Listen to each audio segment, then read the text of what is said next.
Hey everybody, I'm Amanda Day with the 2012 Twin Cities Film Fest here at the Shops at the West End and the beautiful Icon Theater. It is closing night. We've had an absolutely amazing 9-day festival, and we're here with Ted. He is the writer and director of our closing film, Lumpy. Thank you so much for being here. Thank you for having us. We're pretty excited. Yeah, absolutely. And I know you shot the majority of the film here, is that right? Yeah, almost all of it. We had a 27-day shoot and 25 days we're here.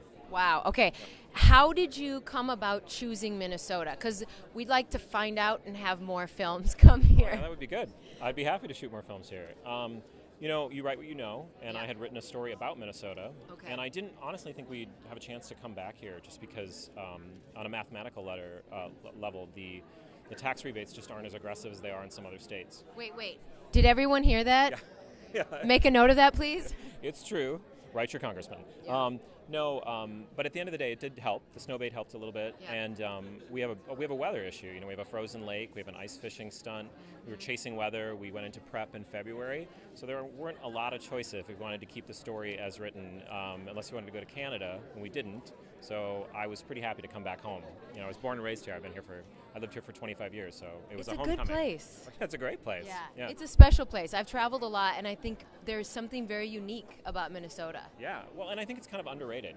When you live in LA or spend time in New York, everyone considers the Midwest a flyover zone, and it's so insulting for a native. I hate it.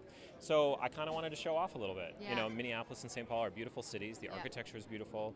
It's an interesting place. It's different, and I think it makes a great backdrop for an interesting story. Yeah. So I know this story has quite a bit of balance and tension between grief and joy. Yes. Can you talk a little bit about how you began that process of creating this dichotomy? Oh, how I began? Well, it starts out with a death, which could be a very sort of maudlin, sad movie, and there are plenty of those in the indie world. Yeah. And I basically thought that there was a way to do it to have it be a little more entertaining, a little more light. I really wanted to gun for sort of like a Juno or a Little Miss Sunshine tone. Yeah. And those filmmakers are such masters that I kind of looked to them to guide me in terms of how I could sort of balance it out. And it wasn't easy, I'll be honest with you, but I hope I did an okay job, and we'll find out tonight. Yeah. Well, I know people have already seen screenings of it and have really connected with it, because I think life is not just a comedy. It's not just a tragedy. It's not just a romance. It's everything. And I think you did a really remarkable job in rolling that into something that resembles life a little bit. Well, I hope so. I hope so. Yeah. I mean, there's a lot. It's basically 5 characters. There are other smaller roles, but you're following different people in different lives, and it all sort of dovetails together. And it's tricky, but it's fun. It's unpredictable, and I hope people enjoy the ride. Why should we go see it? Because I think it's a really different movie. I don't think it's a movie you've seen before, and there are some really talented actors that will surprise you. Justin Long is doing something very different in this movie than he's used to doing, or that we're used to seeing him doing, and he is really something else.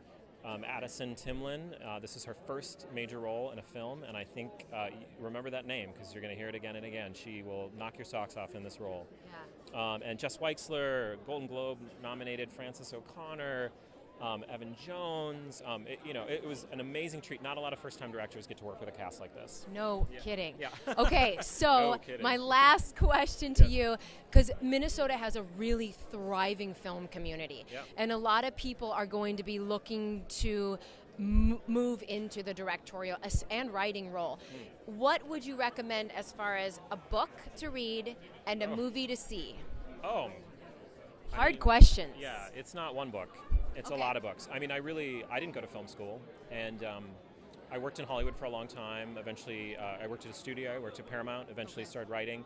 But really, honestly, what made me a filmmaker and what sort of empowered me to make a movie like this was being an English major.